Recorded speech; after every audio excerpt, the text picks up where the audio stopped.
Yeah, I do. Okay.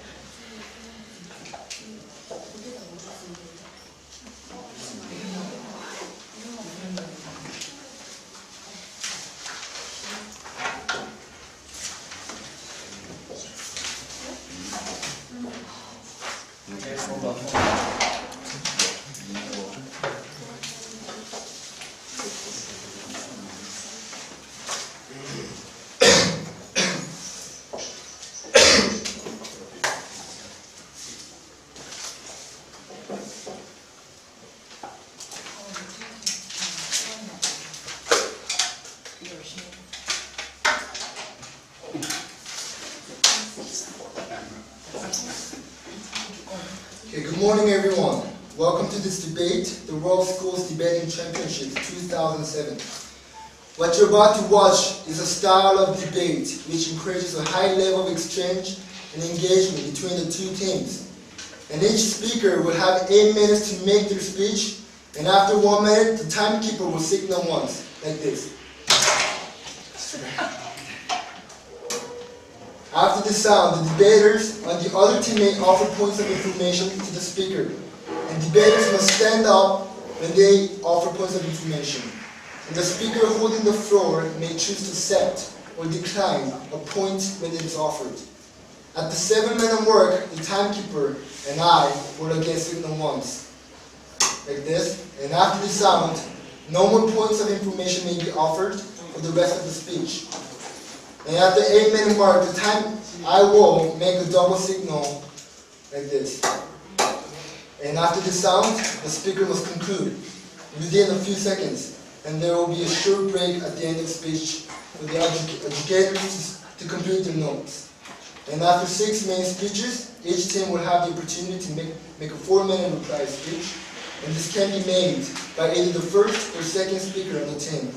And no points of information are allowed during reply speeches. And the opposition will make their reply speech first. And before the debate begins, the audience are reminded to switch off all cell phones, pagers, and anything else which might disturb the debaters. And should you need to exit or re-enter the room for any reason during the debate, please wait until the end of speech to do so. Okay, now, we're going to start. The proposition team for this debate is a team from Korea, South Korea. And their first speaker is Albert Hong, their second speaker is Sohee Im, and their third speaker is Wonjun Jang.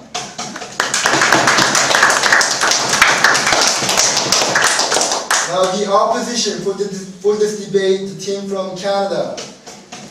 Their first speaker is Sean Barron, their second speaker is Andrew Rusk, and their third speaker is Sean Stefanik.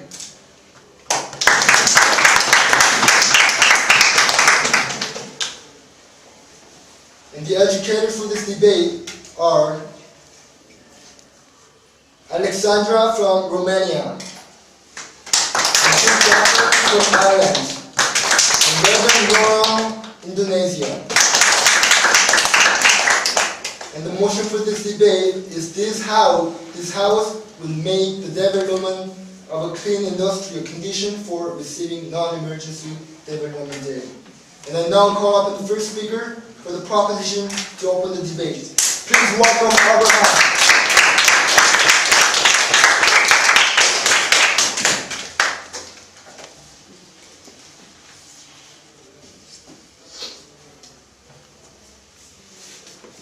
Ladies and gentlemen, the situation in today's world is dire. In 1997, the world came together in perhaps the most prominent event in the history of the struggle to clean up the environment. They came up with the Kyoto Protocol. A treaty that was supposed to serve as a beacon of light, however, has ultimately failed. In fact, every single international treaty or protocol has not done much in terms of putting a dent in the pollution and industrial damage worldwide. But at the same time, the world is experiencing the dire effects of environmental catastrophe. Just the simple fact that every 8 seconds a child dies thanks to water pollution-related diseases, according to the BBC, is enough to justify this claim. Today we are here to debate on the issue of whether or not clean industry should be a condition of non-emergency aid. Now we today stand before you to affirm that by attaching a condition to the non-emergency aid we give, we guide and assist these nations on the right path. This aid, ladies and gentlemen, represents one of the few guided channels of control we have in guiding and assisting these nations and much of the developing world in the right direction. But before we go into the substantive end of things, we'd first like to set the parameters of this debate by definition. Development of clean industry we define as a clear, practical progress towards more environmentally friendly and sustainable production processes. Non-emergency aid we define as any aid related to basic necessities such as food, shelter, and other requisites of life. Condition for we define as a requisite for. With these set, let us delve into the meat of the issue. First, a bit of context. At the present state today, ladies and gentlemen, non-emergency aid that in many cases goes to industrial development is unconditional. Nations can utilize this aid for means that in the end usually leads to heavy pollution due to simple cost. Now these developing nations are faced with two paths. On one hand, they can develop the traditional way, full of pollution, dirty industries, exploitation that damage the environment, no thank you, causing damage which they hope to pay back later. Now the only problem in this case is that there just may be no later. These industrial practices are outdated, unsustainable, rejected in general consensus by many developing nations worldwide. The other requires a bit more investment, but will pay off enormously by developing a modern, cleaner, healthier industry that will sustain itself in the times to come. Now, it's obvious that we believe in the latter, and so should everyone in this room. I, as the first speaker, will first present our policy for conditional aid. Second, prove to you the moral responsibility and the right of donor agencies and nations to give aid responsibly. And third, show you how the aid will effectively work as a positive incentive in motivating recipient countries. Our second speaker, Zoe, will present a comparison between the two models of responsible conditional aid and irresponsible unconditional aid, and prove to you how our model will eventually benefit developing countries worldwide. Ladies and gentlemen, this is our plan as such. We propose that all donor agencies such as the World Bank, the OECD, and major donor nations such as the United Nations and Canada should only offer non-emergency aid if the recipient countries accept to develop their industry in an environmentally friendly way. These agencies in return will provide experts to provide a new model for development for the recipient countries. In this way, we hope to guide and assist these developing nations to take the road that will lead them to a more economically and more environmentally beneficial and healthy nation in the long run. No, thank you. With this plan, it brings us to our first point of how the donor nations have a moral obligation to give aid responsibly.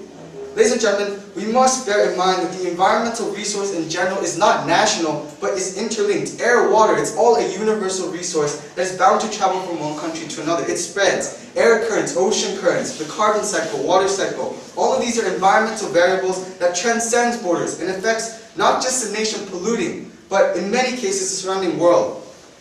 Yes. But so shouldn't your plan be applied to the nations that actually do provide substantial contributions to the pollution in the world? That's a very good point, and the simple fact is many of these developing countries are polluting, and if you're worried about the developed countries, your plan for dealing with developed countries is not mutually exclusive. You can propose anything you would want. Now, ladies and gentlemen, because of the borderless nature of this pollution, and because it has the potential to devastate nations around it, it only makes sense for these donor nations and agencies to prevent such damage to the nations around them. The simple fact is that it's not enough for simply developed nations to simply curb their emissions, because the world itself is still rising. In fact, reports from the UNEP report shocking statistics that Africa's emissions alone has increased 8-fold in just a few years. We must curb it. No, thank you. We must curb this growth so that nations like Chad do not fall for the same expensive mistakes that developed nations have experienced. So thank you. And on a broader point of view, potentially harm the world and the condition of it.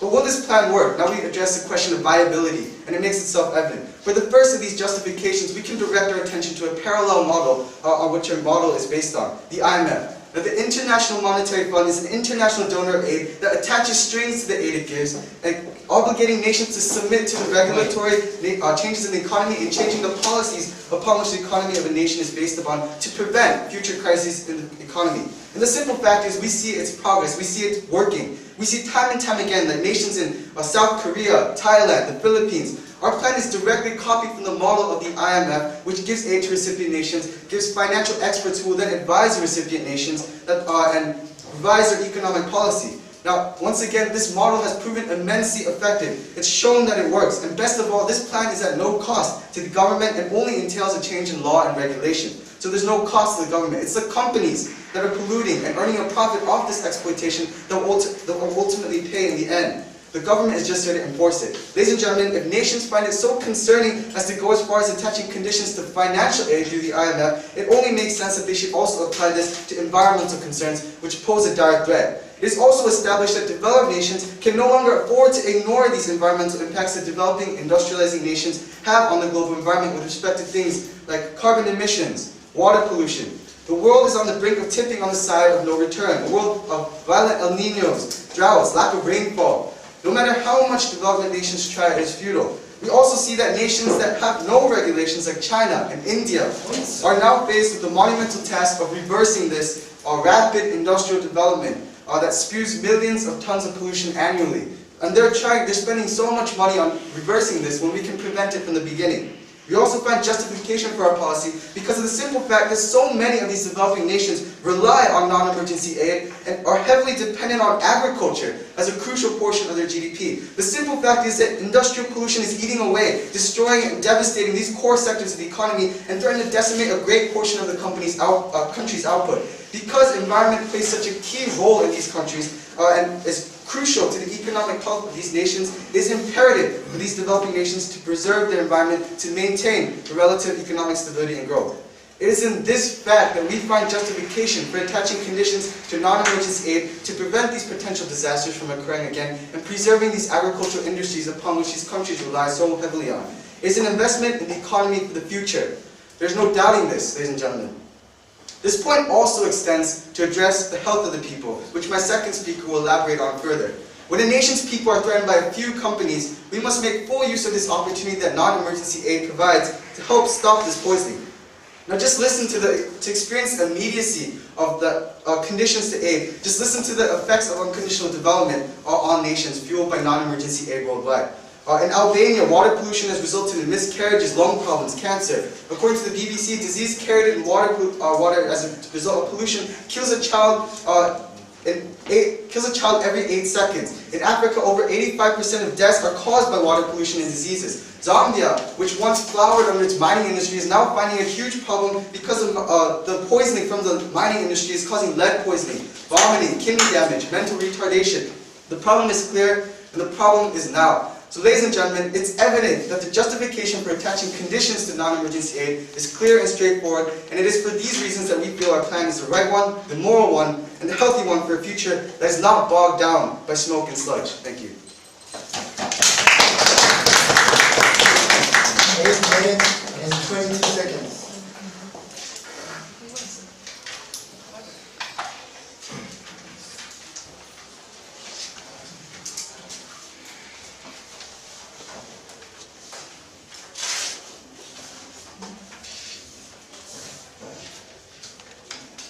I thank the first proposition speaker for his speech.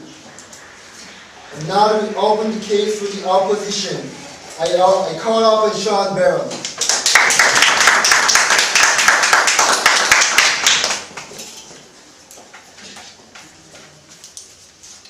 Conditional aid, also known as tied aid, in the past has tied developing countries to the means of development through the mandating of the purchasing from donor countries. But now, Team Korea wants to extend this. They want to extend this to the goal of a plan, the goal of clean industry. But really, we see this goal is not possible for the developing world. It's going to stall development in these countries, and is fundamentally when you're restricting food and shelter to these countries who need it, which was the definition we saw brought forth by Team Korea. We fundamentally think that it is harmful to these countries.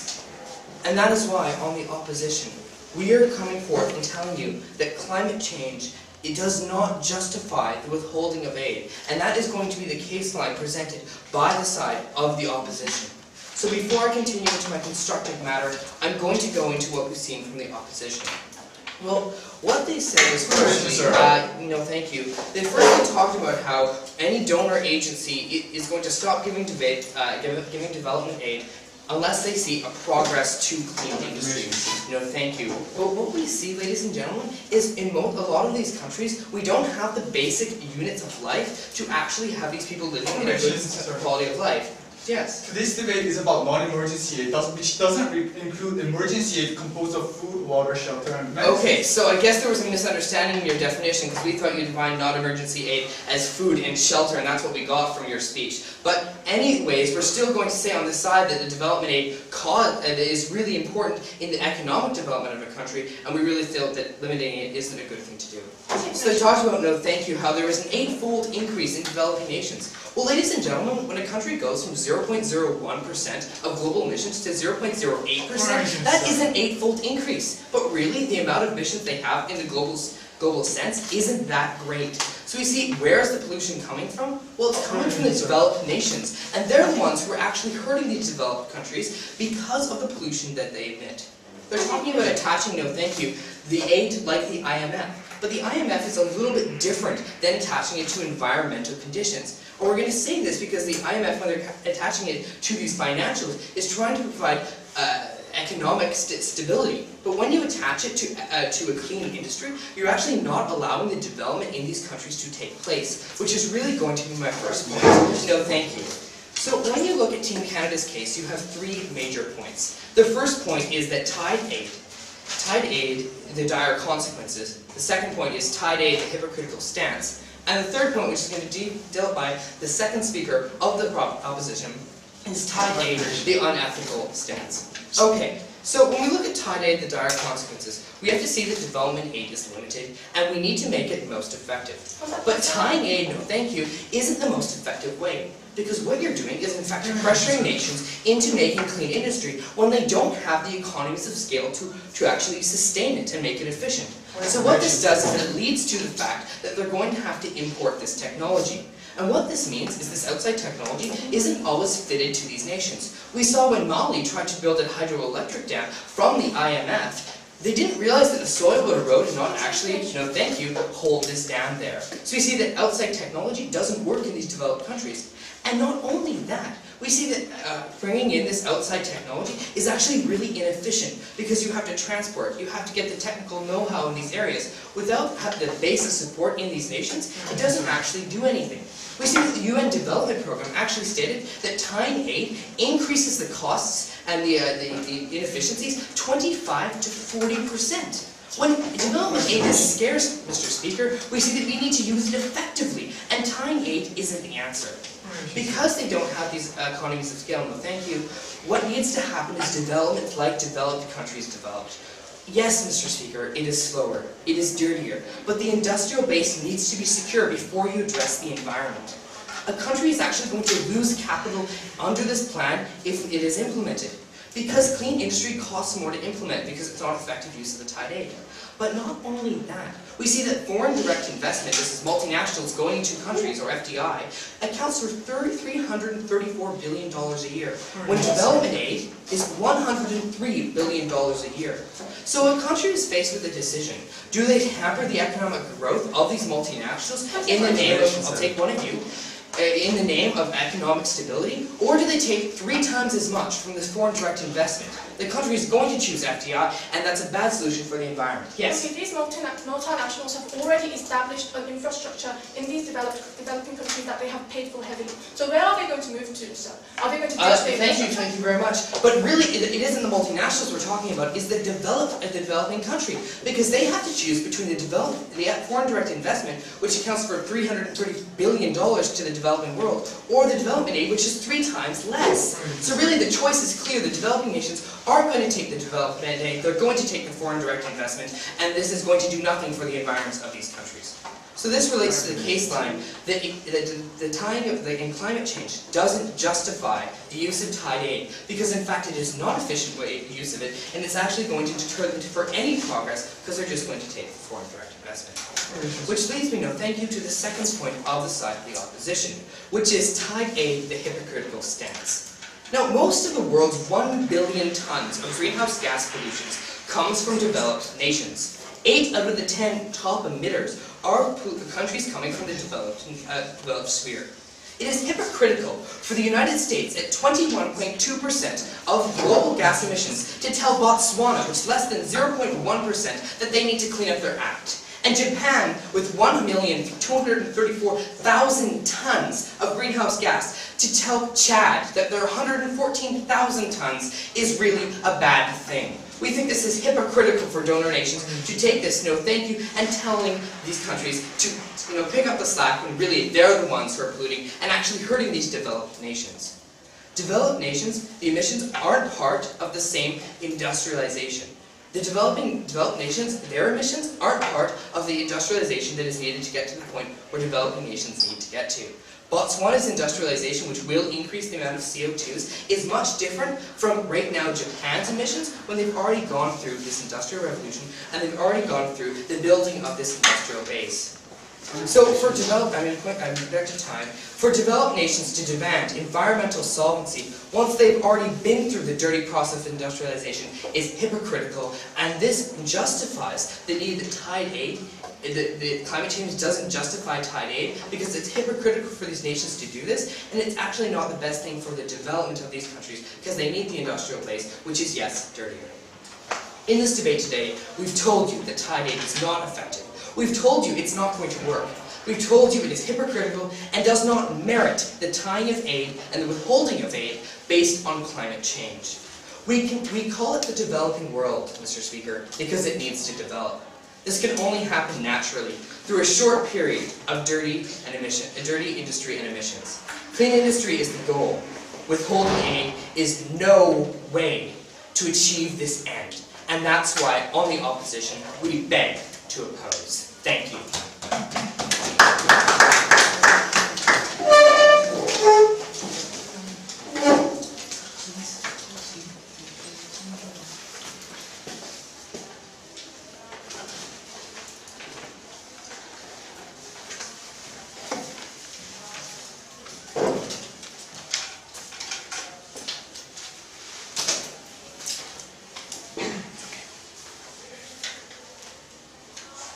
8 minutes and 2 seconds.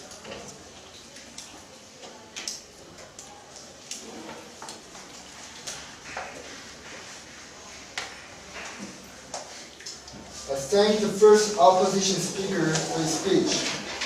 And now that he's hearing the case for the proposition, I call up Asahi in.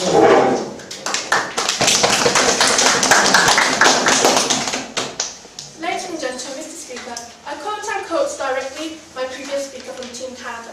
He said that we call it the developing world because it's developing. And that's precisely our point, ladies and gentlemen.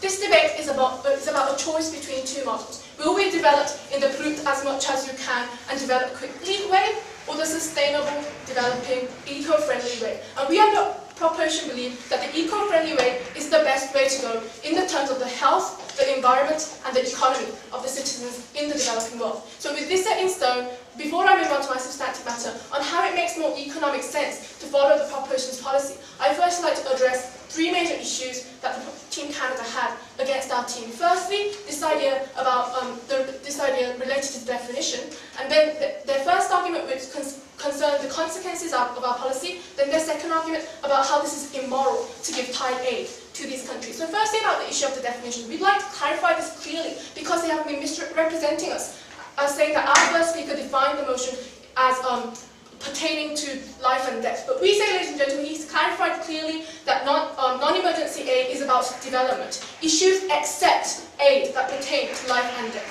But moving on to this first argument about the consequences of tide aid. Now here are several responses to this. First and foremost, ladies and gentlemen, the problem with most tide aid was that it was used for commercial and political purposes in the past. But our policy promotes a good for the global welfare. And we say that this is very different from pharmaceutical companies attaching aid to buy only from their company. But moreover, ladies and gentlemen, they brought up this issue about how it will damage the economy because clean industry is expensive. My first speaker again specifically stated that the government will make laws and regulations and regulate the companies to do it. So it's not the poor governments that are paying to enact this policy, but it's the companies that move in who will pay for the clean industry. But moving on to my third rebuttal to this point, we say, ladies and gentlemen, they said that the proper opposition said side said that, they can develop as dirtily as they want to now, but this is not the case, ladies and gentlemen. One day they will have to pay the price for pollution, as the developed world is doing right now. Their own country, Canada, pays $730 million in environmental cleanup annually, ladies and gentlemen. They're paying the price. And we say, ladies and gentlemen, it's better to go with a sustainable development model.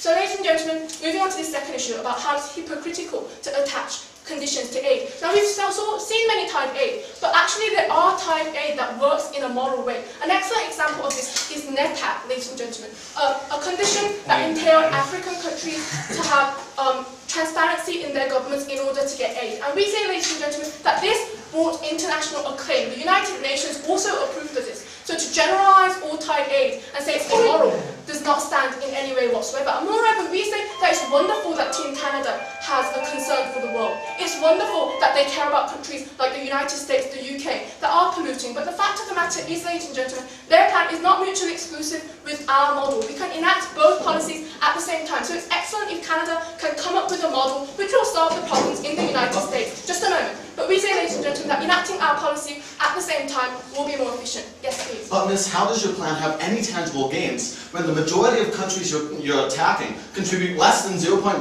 of greenhouse gas emissions globally? The assumption of that point of information is that developing countries will be developing forever. But this is not the fact, ladies and gentlemen. We've seen huge industrialization. This is what happened in Asia, ladies and gentlemen. We assumed that South Korea was a developing nation forever, but South Korea has developed enormously, at the same time polluting the state environment. This is happening in countries like Zambia, Uganda, ladies and gentlemen, and we cannot push this forever and try to deal with it later. But having dealt with all their arguments, I'd like to move on to my substantial matter in this bit, dealing with how this is responsible economically, in how our policy looks in the long term for the economic benefits of the developing countries. And ladies and gentlemen, we know that every responsible economist considers environment a vital component of the economy, mainly because environment is a resource that is actually non-renewable, almost. And we say, ladies and gentlemen, that every environmental economist has to consider environment as a resource that is crucial, mainly because it's the basis for other industries, as my expert first speaker brought up, as it's a basis for sectors such as agriculture. So I'm going to analyse this in two aspects firstly. Firstly, about how it destroys arable land and subsequently destroys the lives of the majority of the people in developing countries. And then I'll move on to the second aspect, about the future costs, of how cleanup costs will cripple the lives of the people in developing countries. No, thank you. So moving on to this first issue, about how it destroys arable land and the people who rely on agriculture for their income. Now we all know that most of the developing world is dependent on agriculture as their main source of income. 80% of the Zambians, 75% of the Cambodians, and 80% of the Laotians engage in agriculture, ladies and gentlemen. And we have to understand that these developing countries who have agriculture as their main source of income have to have nature to cooperate with them. And this is why we say that environment is vital for the developing countries. And we say, ladies and gentlemen, we've seen how dirty industries have poisoned the agriculture of these countries. They've made lands barren, they have poisoned the arable land, poisoned, we have rivers bleeding with toxics, ladies and gentlemen. Even air pollution has caused brown clouds over Southeast Asia, ladies and gentlemen. And according to the University of California, 11%, a staggering 11% decrease in the output of rice in Southeast Asia, specifically because of the brown clouds that covered.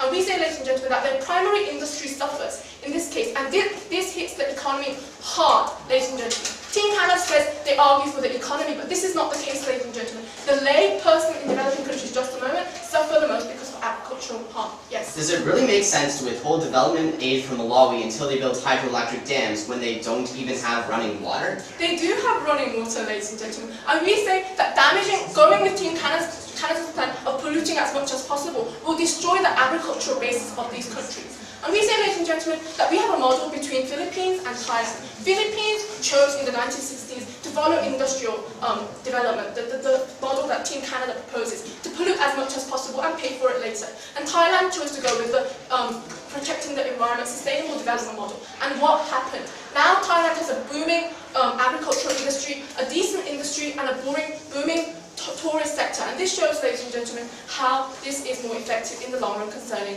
economy. But moving on to the second point about the cleanup costs. Now, not only does this take a toll on the people of the day, but it also leaves a heavier burden on the future generation. And the inevitable fact is that if you pollute you will have to pay the price one day. It's not like you can close your eyes and pretend it never happened. And actually countries are paying the price in the status quo. An excellent example of this is South Wales. They polluted as much as they could in the 1950s, 50s and the 1960s. And now, according to The Guardian, they estimate a cleanup cost of £100 million, ladies and gentlemen. The developing countries also will have to deal with pollution. And we think that they won't have the ability to deal with this. As my first speaker excellently elaborated, people die. This is a life and death issue because of the environment, especially in developing countries, ladies and gentlemen. Specifically because they don't have running water, maybe, as the Canadian team said. We say, ladies and gentlemen, that it makes more economic sense to invest in the future through the environment. The environment is a vital resource, ladies and gentlemen. So, ladies and gentlemen, in this debate we have two teams. One team that promoted an irresponsible, unconditional aid giving, a develop as quickly as possible model, ladies and gentlemen. Whereas you had one team who proposed sustainable development that helps the health, the environment, and the economy of the countries. So, ladies and gentlemen, will you follow the Philippines model or the Thailand model? This is the ultimate question you have to ask yourselves. It's on these grounds on which you're very proud to propose this question. Thank you.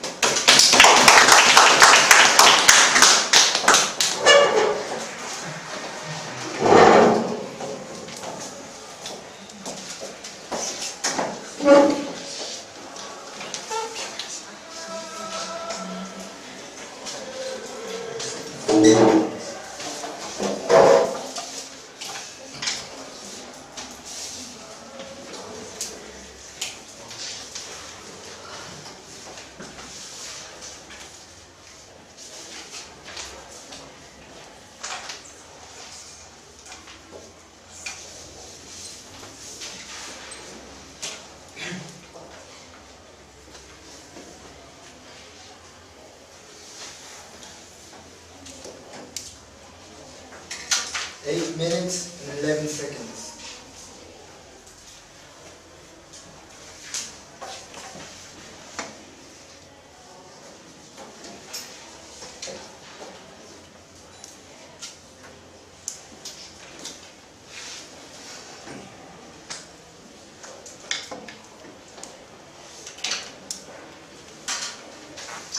I thank the second proposition speaker for her speech. Now to continue the case for the opposition, I call upon Andrew Rusk.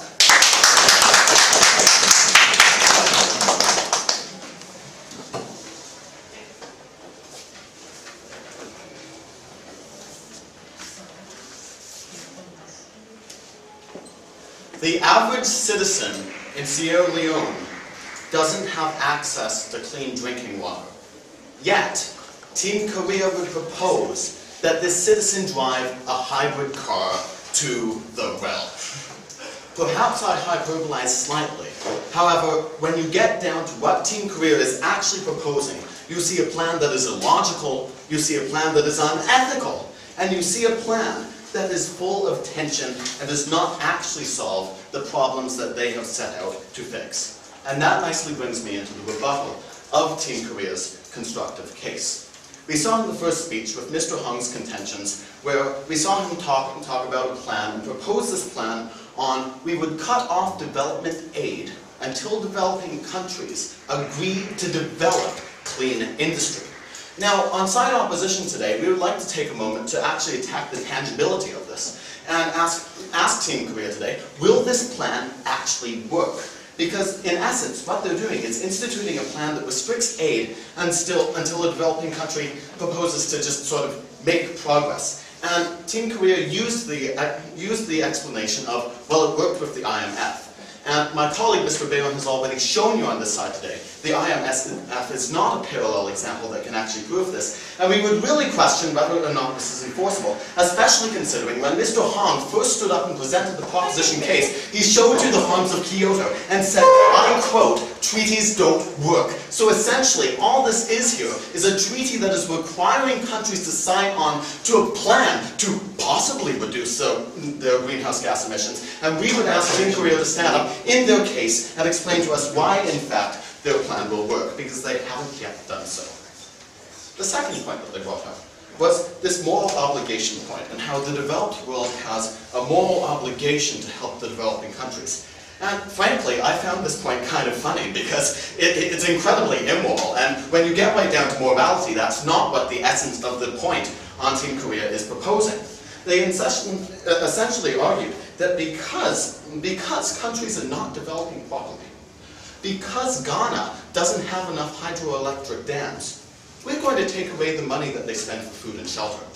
And on side opposition, we would say that this is kind of odd, it's kind of illogical, and it doesn't actually match. Yes, Ms. Im. I think we specifically clarified this issue, that we're not talking about food and shelter. And No. non-emergency aid means development aid which goes into industries that pollute.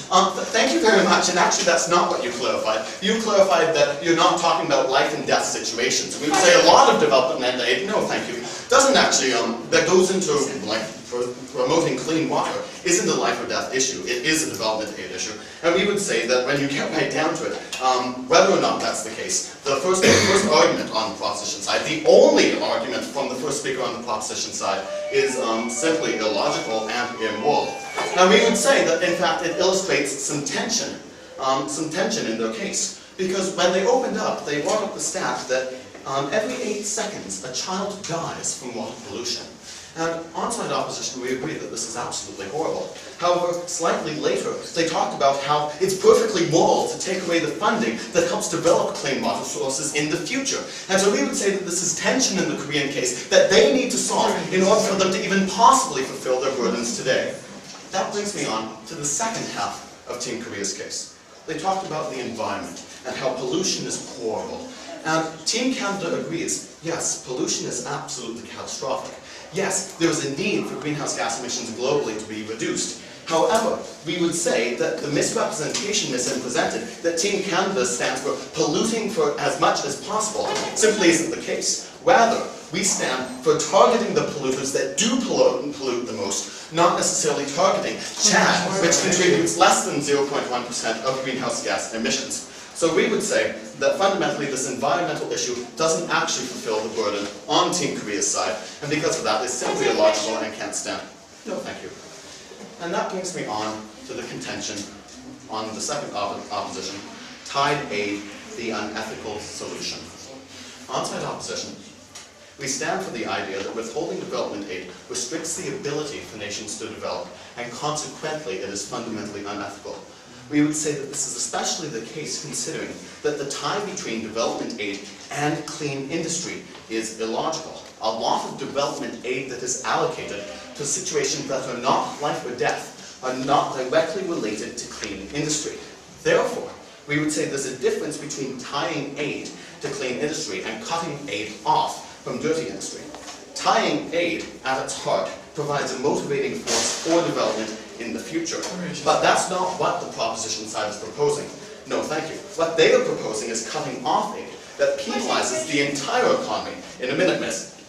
Well, they're proposing penalizing the entire economy and not just restricting development aid that goes to dirty industry, but also restricting aid that goes to clean water sources, also restricting aid that goes to building hospitals. Yes, miss. The assumption that you're giving us is that all these countries will reject clean industries, but we specifically said that we will have experts going to these countries, so you have to prove to us why these countries will reject our policy. Thank you very much, but I think that Team Korea is putting the cart in front of the horse, on that they're saying that it's our burden to show us that their plan won't work, when in fact they haven't actually fulfilled their burden to show that their case will work in the first place. So I look forward to Ms. Im, in her reply speech, maybe, showing us why their burdens actually make sense. Because the fact of the matter is we would say that there's no link between development aid and clean industry, and furthermore, in many cases, in developing countries, decreasing their emissions is fundamentally not possible. 30% of developing countries' emissions come from energy production. And as of currently, we can see that there's only really two possible cost-effective clean industry solutions, that of nuclear power and that of hydroelectricity. We would say that nuclear power is incredibly dangerous because of the possibility of accidents, and hydroelectricity is dependent upon geography.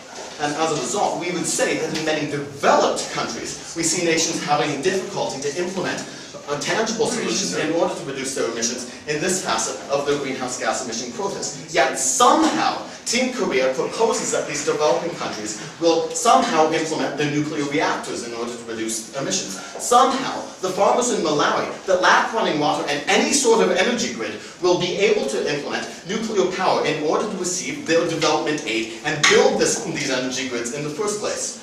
Furthermore, we would say that there's a disconnect between polluters and those who actually suffer from the proposed sanctions on the proposition side.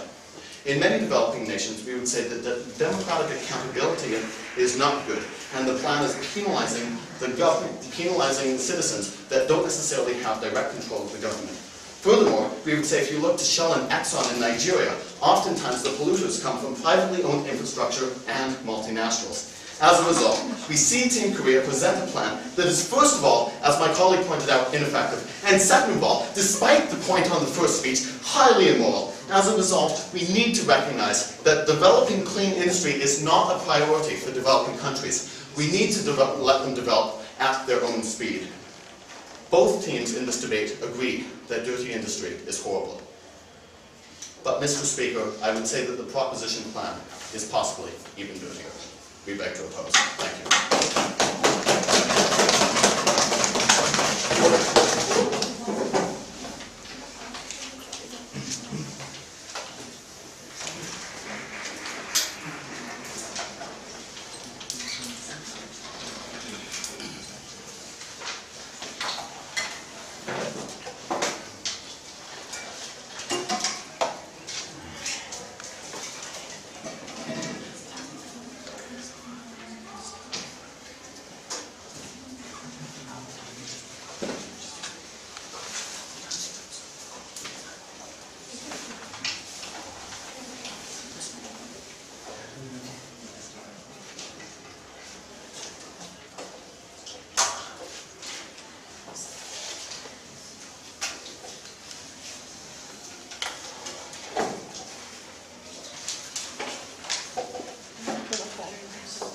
Minutes and 2 seconds.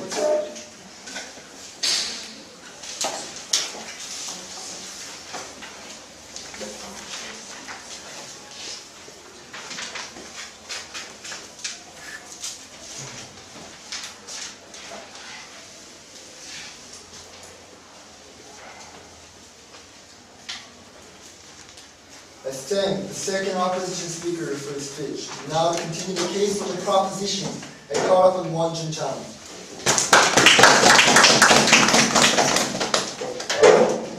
Ladies and gentlemen, Team Canada must live in a great land where they view clean industry as hybrid cars, hydroelectric dams, and nuclear power plants, ladies and gentlemen. That's great, but let's face the reality in developing nations where they don't have such plans. And in today, as I speak, our planet is on the verge of falling into a pit of environmental calamity. It's gotten to the point where Africans' children die simply because they can't have a sip of water during the day.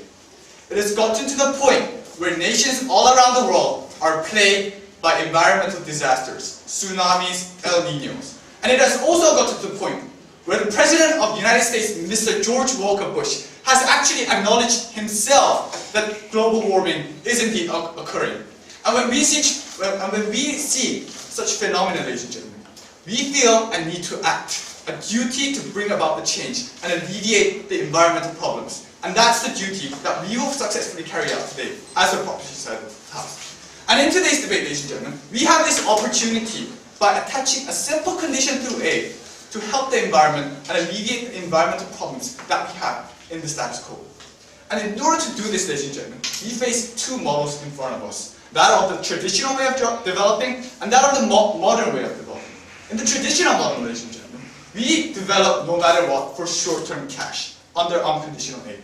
We say this is detrimental, especially considering the long-term consequences, the cleanup costs that we will have to pay in the future, ladies and gentlemen. And as a result, we assert the other model, the modern model, ladies and gentlemen, whereby we have sustainable development by attaching a simple criteria receiving a non-emergency aid, ladies and gentlemen. And it is with this latter model that we will successfully pursue our policy and show you that our policy invests in the present and as well as the future. And in order to do this, I will clarify to you and explain to you two vital issues that we need to deal with, and one question that we need to answer at the end of today's debate. This question will be, if we have the opportunity, should we help and alleviate environmental problems of today by attaching a condition on it?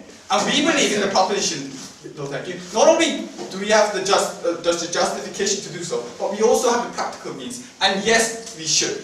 And in order to answer this question, I'm going to go over two main issues. That of responsible aid giving, and a comparison of the two models of development, ladies and gentlemen. Let's go on to the first issue and assess this issue of responsible aid giving. Now, Team Canada has asked for a justification. They said that developed nations, it's hypocritical for them to enforce certain measures when they themselves are the biggest producers. We absolutely agree that developed nations, like the United States, are the main polluters. If you want to deal with them, we can do that in another debate. It is totally mutually exclusive with our policy, ladies and gentlemen. Along with our policy that targets the developing world, we can also have certain measures for the developed world. That is even happening right now. So we say this whole case about, just wait a minute, this whole case about the developed world, ladies and gentlemen, is absolutely mutually exclusive. Don't you agree, sir? But if all these environmental issues transcend borders, exactly like your first speaker claimed, any progress in the developing world will be offset by the pollution from the developed world. Exactly. That's why first we have measures in the developed world to account for to take care of the pollution in countries like the United States, and that is the exact reason why we feel another need, a further step to address the developing world, ladies and gentlemen, and that is what we're doing. Now they say that developing nations don't really pollute. Now, ladies and gentlemen, by the year 2050, Africa will become the major polluter of carbon emissions, exceeding the United States, ladies and gentlemen. And when we see, no thank you, we can't really predict, we can't really assess environmental problems judging the status quo, ladies and gentlemen. We have to look in the future, decades on from now, what will happen, and that is our duty. And ladies and gentlemen, when we see that long-term time scope, we see that these developing nations are going to become the major polluters. At first, our policy addresses with that issue as a preemptive measure, preventing further environmental calamities from striking our planet. Furthermore, ladies and gentlemen, when these countries begin to have such pollution, they have global impacts, affecting developed nations also. So even if developed nations take care of their problem, we will still have global warming, simply due to the carbon emissions from these developing nations, which will be immense. No, thank you, sir. Now, further on, we argue that it is actually the incentive of the developing nations themselves to adopt our policy. Because first of all, a majority of developing nations today focus on agriculture. Now, if they don't deal with pollution in the status quo, they see their farms, their land, getting destroyed by water pollution, by soil pollution. Don't you agree? So isn't it in their best interest to do this by themselves? Ladies and gentlemen, they simply don't have the capability to do it by themselves. That's why we're pursuing our policy, whereby we send experts, whereby we have a condition, no thank you sir, so that they will indeed have a positive incentive to enact certain regulations that promote the clean industry, ladies and gentlemen. And as a result, concerning the justification, we believe that on the first hand, it is mutually exclusive, and on the second hand, that it is actually, our policy is better for both the developed world and for the developing world. Now let's go on to our side of the debate and assess the justification that developed countries have in pursuing our policy. Now developed countries, they know what they have done wrong throughout the past. They know by pursuing things like the Industrial Revolution, how hard it is for them to clean up later on in the day, ladies and gentlemen. And we say they're paying the price in the status quo, as Team Canada, as Canada is doing right now. And we say they are the ones that should guide developing nations into a new path of clean development, ladies and gentlemen, a new path of sustainable development, whereby after 50 years, these developing nations won't encounter the same calamities that the developing world is doing now. We're saying by attaching a simple condition on non-emergency aid, we're not really messing with lives. If we feel a need to give them food, water, we won't hesitate to do so. That is emergency aid. But with non-emergency aid, we feel a responsibility to attach a condition so that these countries will indeed have a positive incentive to pursue our policy. Now, having dealt with the first issue, ladies and gentlemen, I'd like to go on and compare the two models of development. Now, they attack our policy solely on this feasibility issue, that developing nations don't have the resources to do it. Now, ladies and gentlemen, this is because they have portrayed the development of clean industry as having these luxurious, opulent industries, like having hybrid cars, having hydro dams, and having a nuclear industry, ladies and gentlemen. This isn't what clean industry is about. First of all, we just want to see a progress in clean industry. That will begin by having simple regulations that regulate companies not to pollute in the local environment. This will be a tremendous progress for the local environment, especially in these developing nations where there are no environmental measures. Furthermore, ladies and gentlemen, they argue the case about foreign direct investment, how it is more important than aid to these developing nations. Now, ladies and gentlemen, we ask you, do you think that countries like Ethiopia, which has an annual GDP of $90 per hour, have the fundamental economic structure to even attract investment? So on the first level, ladies and gentlemen, majority of developing nations do not even have multinational corporations in their countries. Even if we are to assume that some have and that some exist, it is actually in the interest of these corporations to have a green image so that they can apply to the world, appeal to the world, ladies and gentlemen, and appeal to their consumers. It is in their interest. That is why green corporations of today have are doing well in the stock market. Now, ladies and gentlemen, this old model simply doesn't work. In the new model, we have a preemptive measure to deter further environmental disasters of today's world. And ladies and gentlemen, we have a problem. The problem is here. There's no more time, and that's why we're acting right now. And it is with this value that we propose today's motion. Thank you very much.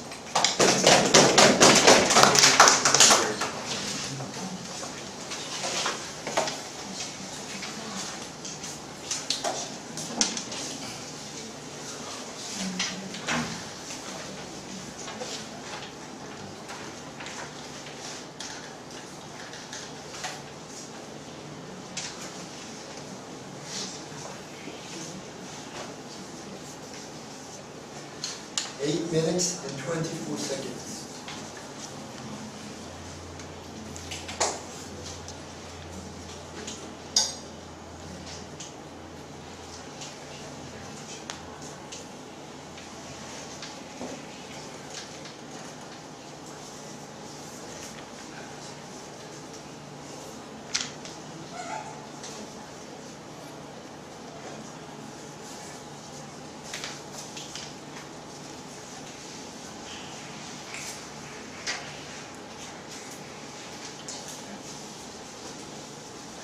Thank the third proposition speaker for his speech. And now to continue the case of the opposition, I call upon Sean Stafford.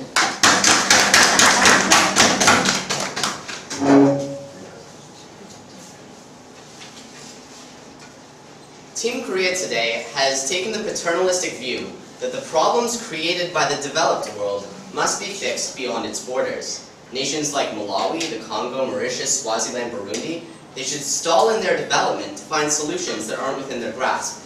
They should be held hostage by the very nations that created the problem and by the very nations that hold the solutions in themselves, because they are the ones that can effectively bear the burden of trying to address the issue of climate change. Now, what I'm going to do over the course of the next 8 minutes is begin by addressing the case brought up by Team Korea today. And after that, I'll recapitulate what we've presented here on the opposition and show why that still stands at the end of the day. So let's jump right into it. Now, first off, the first speaker told us about how all these developing nations are going to develop this modern, clean industry. And we've heard how this industry isn't nuclear. This industry isn't hydro. Well, we didn't actually hear what this industry is, and we'd really like to have that come out in the reply speech from the proposition, because it's not being made clear in this debate. But moreover, regardless of whatever they define as this source of clean industry, does it really make sense in Malawi or Burundi to be pursuing clean industry when they can't even, are already having troubles pursuing dirty industry in itself? When they can't afford food or shelter, what we see is that there are far many other issues in these countries, and this solution to climate change is just a little bit out of touch with the reality of the developing world. That's our stance here on the opposition. So let's move on to their first argument. Now, this was about moral obligation. And they touched on this a couple of times during their 3 speeches about how environmental issues transcend borders, and they surpass these magic lines we've drawn on maps, so one nation's problem affects everyone. And absolutely, we fundamentally agree. But ladies and gentlemen, what we have to realize is that when 8 out of the 10 largest emitters of carbon dioxide come from the developed world, that's where the largest source of pollution is. So regardless of whatever advances the developing world makes, they will still be offset by these emissions from the developed world. Moreover, we would say that it is in the developed world, nations like the United States, where they already have the industrial base to be able to bear the burden of addressing climate change. That's where we can take decision on, that's where we can have the least negative side effects, that's where it's most effective. Yes? Can you please prove to us why it's mutually exclusive to have developed countries regulate themselves as they are doing in the status quo and adopt our policy at the same time? Well, thank you very much. Now, first off, we'd say it's a little utopian to believe that that's actually going to happen because we haven't really seen a whole lot of change in many countries in the developed world already. More to the point, we're saying if it is, regardless of whether or not it's mutually exclusive, it is far better to address the problem from the perspective of the developed world because they can afford the money it takes to develop clean industry. They can afford the losses in production and the loss of jobs when you really don't have any jobs to lose in Malawi in the first place. So let's move on with their case. Then they talked about how Africa's aid emissions have increased eightfold, and they address this in the general perspective that emissions from the developing world are increasing at an exponential rate. And we would acknowledge that this is true. But first off, nations like Malawi, Swaziland, and Burundi aren't the real sources of pollution. It's India and China. These are the two biggest sources of pollution in the developing world. And we would say that this resolution doesn't address those two cases. First off, India doesn't really accept very much aid. They've taken a stance that they don't want aid from other countries and want to develop on their own. So this doesn't address India because there is no incentive when they don't take aid in the first place. Moreover, we've seen that there have been a number of advances in China, based on the fact that their reliance on clean energy is expected to increase by 3% over the next few years, based on the fact that they have better car pollution standards than the US and the European Union. We'd say that they're already making progress. This isn't needed to address the larger polluters. When it harms all these other smaller nations, it's not a good thing. Sir, you yourself mentioned how China and aid don't receive non-emergency aid, so doesn't that fact make them irrelevant to this debate? Thank you very much, and that is exactly our point. They are irrelevant from this debate because they won't be affected. And when they are the largest sources of pollution in the developing world, we say that, well, it's already being dealt with, and we don't need to deal with all these other small issues. Moving on, they talked about how it's nations without regulations and how they have to harm the industrial development, and we can prevent this harm from occurring. Or excuse me, we can prevent the harm from the environment from occurring like we saw with the Industrial Revolution. But what we think on the opposition here today is that you can't just skip a stage of development. You can't just jump 3 steps on the ladder and expect to get from nothing to clean industry. It doesn't make sense. You need to go the long road. But moreover, the environmental degradation seen during the Industrial Revolution with Europe and Britain can be mitigated based on the fact that the technology already exists for clean industry. We don't have to waste all this time developing it. It's already there when they're ready, when they have the industrial base. So we would say that the effects of industrialization will be significantly reduced in the developing world. And then they talked about how a nation's people feel that a nation's people are actually threatened by a few companies, and it's these companies that are the sources of pollution. And we acknowledge that this is true. And this is what we touched on in one of our arguments here today. The fact is that it is the multinational corporations that are the sources of pollution. So ladies and gentlemen, when these multinationals are the ones providing jobs, providing profits, providing industrialization for their countries, we'd say there's a much greater benefit to keep these sources of industrialization in the country and to forego the aid instead, ultimately getting us nowhere in the first place. So what we see is that the incentives created by the multinationals to keep polluting are far greater than any incentives from aid to stop polluting. We're not getting anywhere with this resolution. Now moving on to the second speaker. This is where they talked about how we need an economically responsible cost and how the developing world is dependent on agriculture and the environment therefore must be protected. But what we would say is that first off, this is often incentive enough for them to develop clean industry, or at least cleaner standards. We see this in China right now, where they're trying to reduce car emissions because a lot of their agriculture is in danger. So we would say that the risk of losing all this agriculture and losing the industrialization caused by this is more than enough incentive already to start developing clean industry when they're ready to, when they have that industrial base. Because until they do, we're only hampering their development. And then they talked about how they'll be polluting as much as possible until they destroy the land. But clearly, Mr. Speaker, destroying the land isn't in their best interest, and as I already said, that's already incentive enough.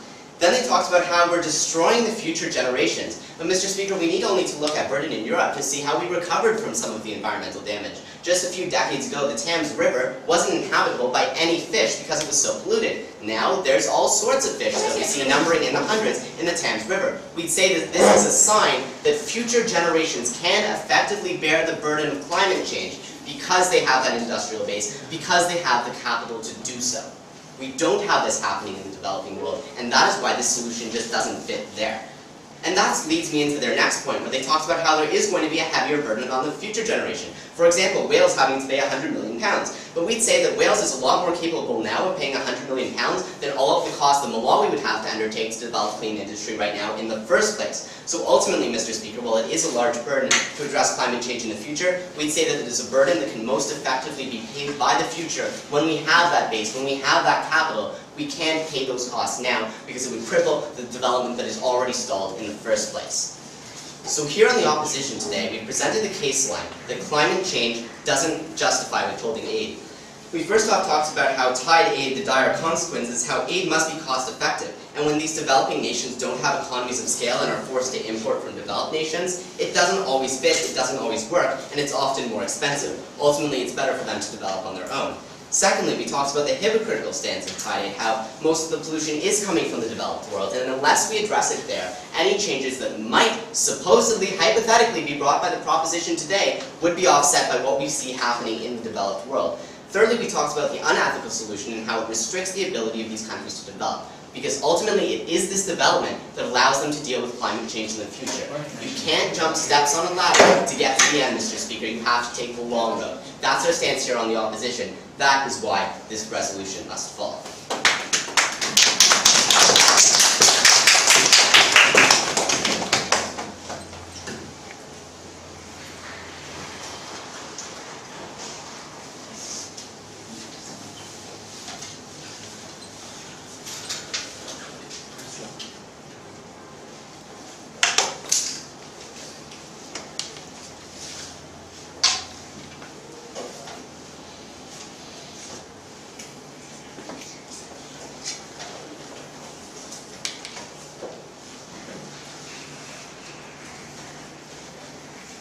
Eight minutes and 9 seconds.